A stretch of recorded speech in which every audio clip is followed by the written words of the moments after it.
are here at the Burton Manor in Livonia, and we are at our annual fall seminar hosted by Dr. Nemeth.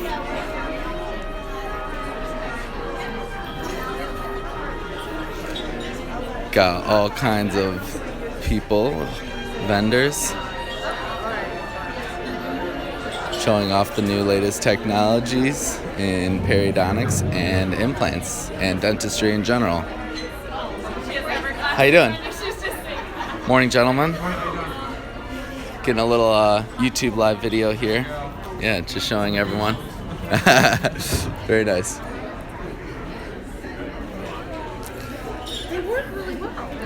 Hello. No, I'm doing a live video right now. Yeah. Hi. I liked your little pencil skull. How you doing so far this morning? Good.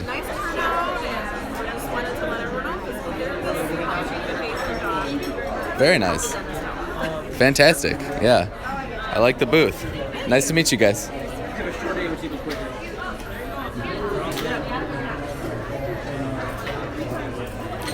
Looks like we have Sonicare toothbrushes over here.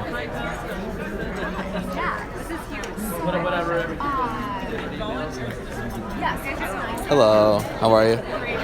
Good.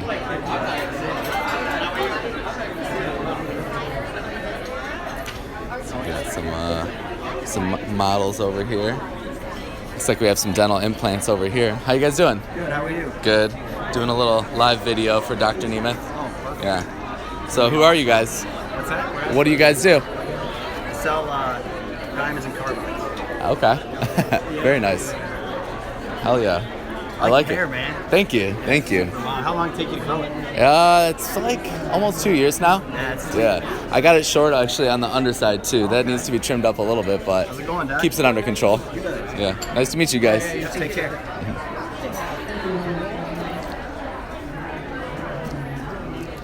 Looks like we got some loops over here. Very nice. I'm gonna get a nice close-up of the beautiful buffet spread over here. Excuse me.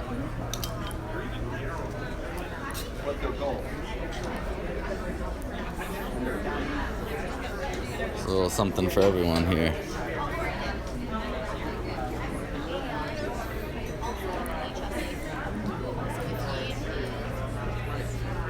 It's about 800 people here attending the fall seminar this year.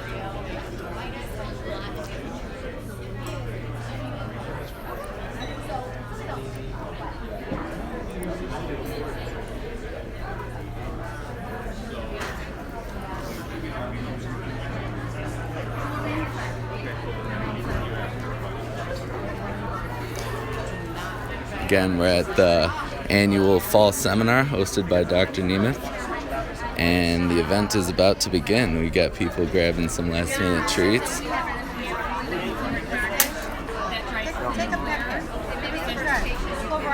got some people sharing information. Hello, good morning. We've got a lot of different vendors showcasing what they're best at.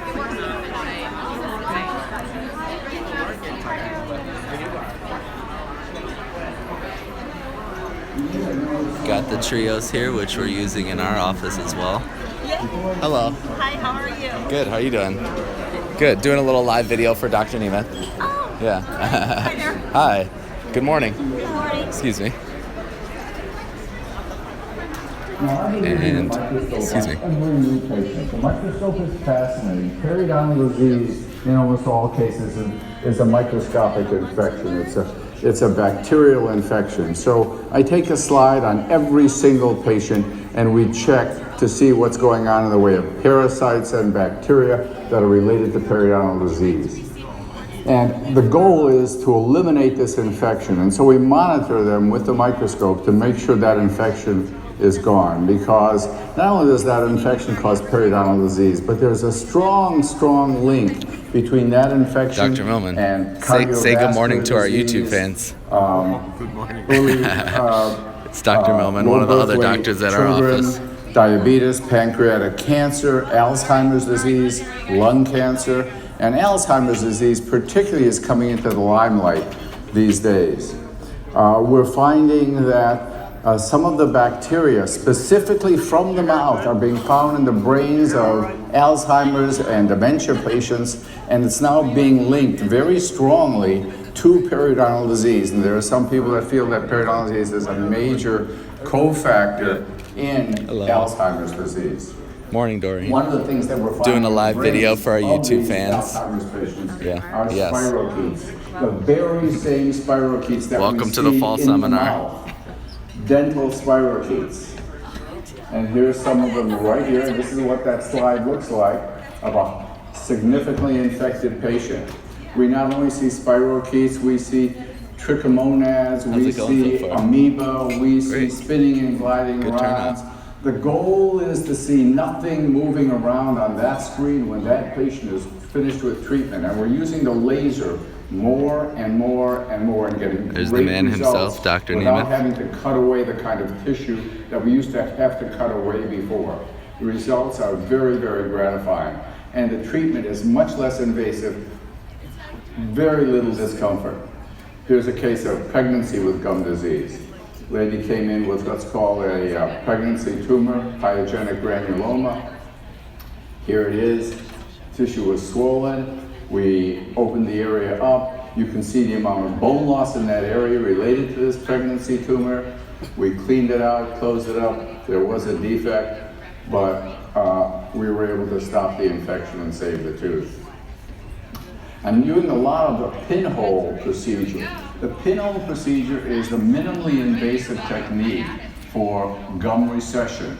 Now I do modify it because the only negative factor about the pinhole is it uses the collagen. Now collagen is great, but collagen is resorbed. So if we have thin tissue, we may want to use a material that will give us thicker tissue, which collagen doesn't give us the kind of thickness that we like. So I tend to modify the pinhole technique as needed depending on the thickness of the tissue and the kind of recession that we see.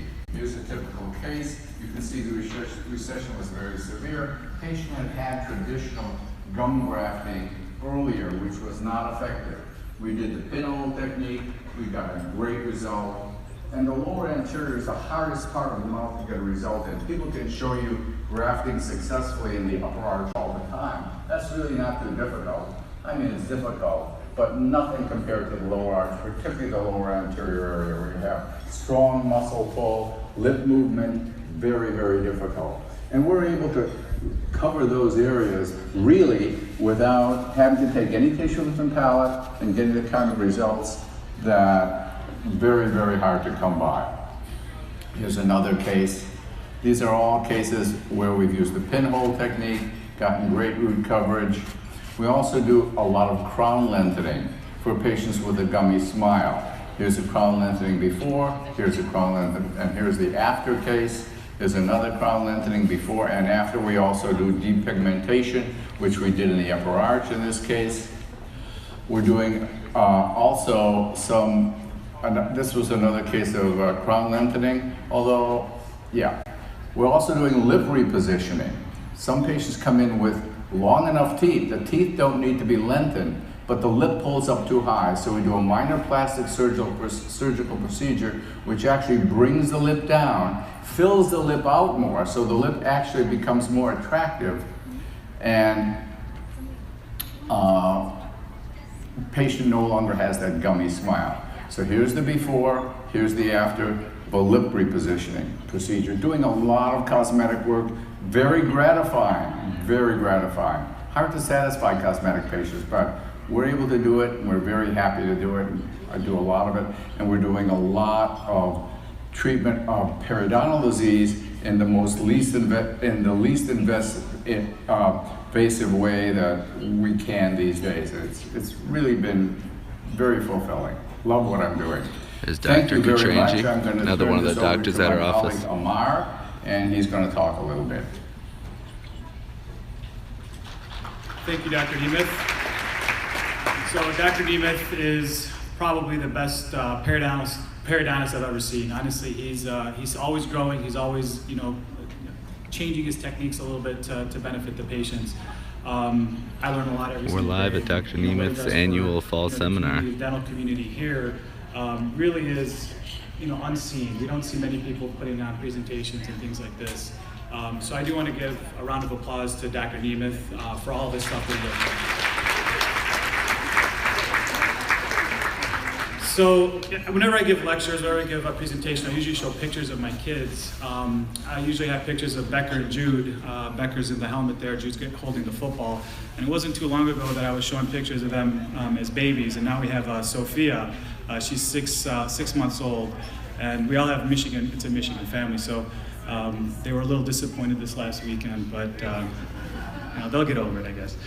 So I'm going to show a few cases. I know I'm kind of in a time crunch here, but we do a lot of aesthetic cases, and for a lot of people who come in and they're going to lose their front tooth, it's an emotional thing that occurs, losing your front tooth. And in cases like this, where aesthetics is a big deal, a patient has a very high lip line, we really have to be very cognizant of where we're going to place the implant and how we're going to rehabilitate them.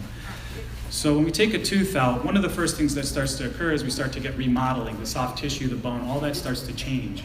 If we place bone or if we just place the implant and we don't really mind the soft tissue, over time that's just going to go away. We're going to start to lose tissue. So what we like to do is try to minimize that loss of tissue. So when we take the tooth out, many times we use the tooth as a temporary, and it's usually a screw retained. A lot of times we see cement retained temporaries, and I try to avoid that because we all know cement is not good for healing. So this is as the patient leaves, the day of surgery. So there's very little changes overall to the patient. take but I us want back you to into the notice lobby soft for a little tissue bit. interproximal between the adjacent teeth. After 3 months, we take a look at the bones.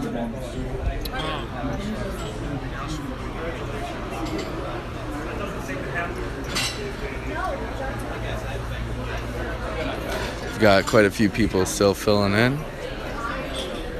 We have 800, give or take, people that attend our fall seminar every year.